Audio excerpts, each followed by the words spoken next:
Shalom, selamat pagi, selamat berhari Minggu, selamat beribadah. Kita berjumpa lagi dengan renungan pagi pada minggu hari ini. Bapak Ibu, sebelum kita akan membaca, mendengarkan firman Tuhan, mari kita meminta pertolongan Tuhan, bersatu hati kita berdoa. Tuhan dalam surga, kami mengucap syukur pada minggu pagi hari ini karena kasih dan pertolongan Tuhan, sehingga minggu pagi ini kami diperkenankan untuk bersama-sama membaca, mendengar, dan merenungkan sebagian dari firman-Mu.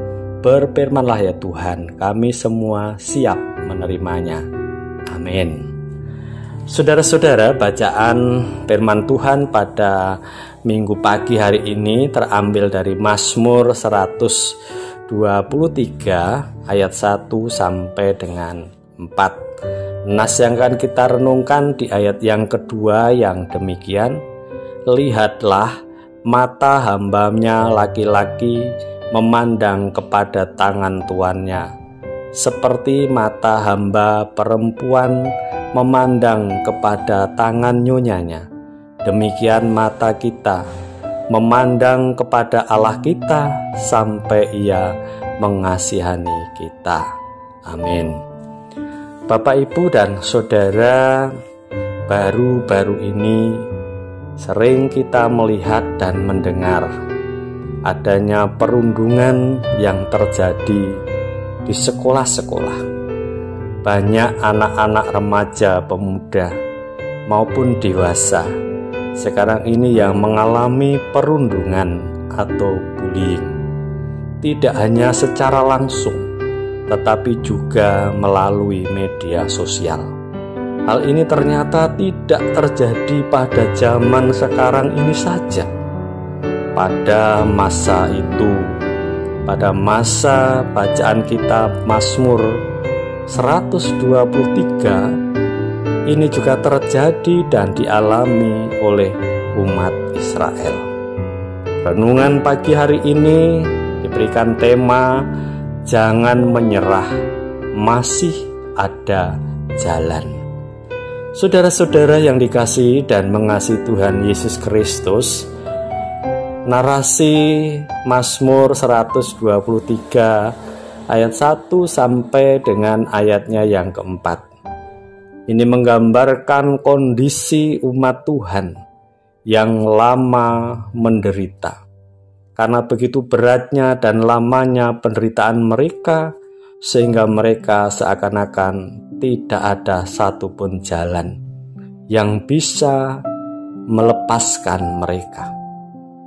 Hal ini seperti yang diungkapkan oleh Mazmur ini. Dalam bacaan ini pemazmur dengan jelas mengungkapkan bahwa mereka mengalami hal yang demikian, yaitu penghinaan dan olok-olok. Mereka merasa kelelahan dan sudah cukup menderita akibat perlakuan buruk yang mereka terima.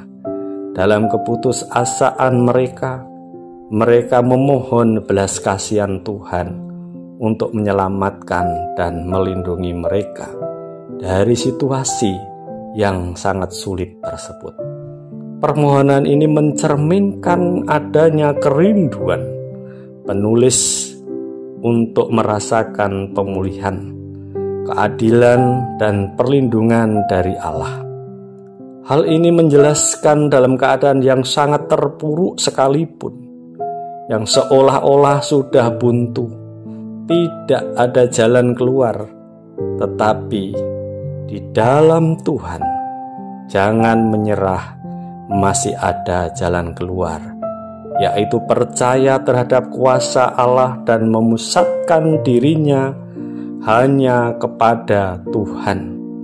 Tuhanlah satu-satunya Allah yang mampu menolong dan memberikan semangat serta menunjukkan jalan yang benar, sehingga manusia mampu terbebas dari penderitaan. Saudara-saudara yang dikasihi dan mengasihi Tuhan Yesus Kristus, ketika kita dihina dan mengalami perundungan, biasanya kita menjadi tertekan, stres, bahkan tidak ada jalan keluar seolah-olah dalam pikiran kita. Bahkan ada orang yang sampai melakukan hal-hal yang tidak berkenan di hadapan Tuhan sampai bunuh diri. Hal ini dikarenakan kebanyakan dari orang-orang tersebut hanya berfokus pada situasi kondisi yang ada, bukan berfokus dan memandang kepada Tuhan.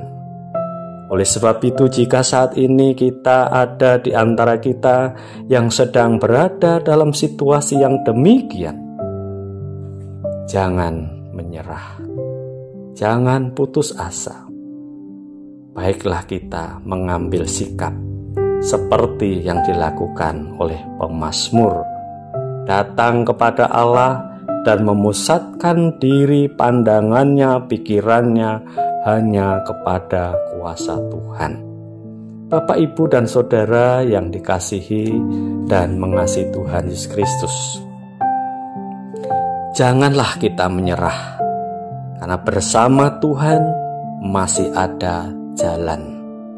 Kita harus fokus memusatkan diri kita hanya kepada Tuhan dengan berseru dan berdoa. Sebab ketika kita fokus memusatkan diri hanya kepada Tuhan kita tidak akan takut lagi dalam menghadapi penderitaan apapun yang kita alami di dunia ini. Karena Tuhanlah satu-satunya yang mampu membebaskan kita dari penderitaan yang kita alami. Jangan putus asa, nantikanlah pertolongan Tuhan dengan setia, seperti seorang hamba yang senantiasa setia memandang kepada tangan tuannya, hingga mendapatkan belas kasihan dari tuannya itu. Bila kita setia dan fokus hanya kepada Tuhan, maka Allah melalui Tuhan Yesus Kristus akan menolong dan membebaskan kita dari penderitaan. Ingat, di dalam Tuhan masih ada jalan. Jangan menyerah dan putus asa. Tuhan memberkati kita semua. Amin. Mari kita berdoa. Bapa dalam surga, kami mengucap syukur atas firman-Mu pada pagi hari ini. Kiranya Tuhan, firman yang telah kami dengar, kami renungkan, benar-benar menguatkan kami, membimbing kami, dan memberkati dalam kehidupan kami. Dengan demikian ya Tuhan, oleh firman-Mu saat ini, bila kami sedang menghadapi banyak sekali penderitaan, banyak sekali hal-hal yang dibimbing, dirasa sebagai manusia tidak mampu, Tuhan, ajari kami. Kami selalu berserah, berpengharapan hanya pada kuasa Tuhan, bahwa di dalam Tuhan masih ada jalan. Dalam nama Tuhan Yesus Kristus kami berdoa dan mengucap syukur. Amin. Selamat hari Minggu. Tuhan memberkati kita semua. Amin.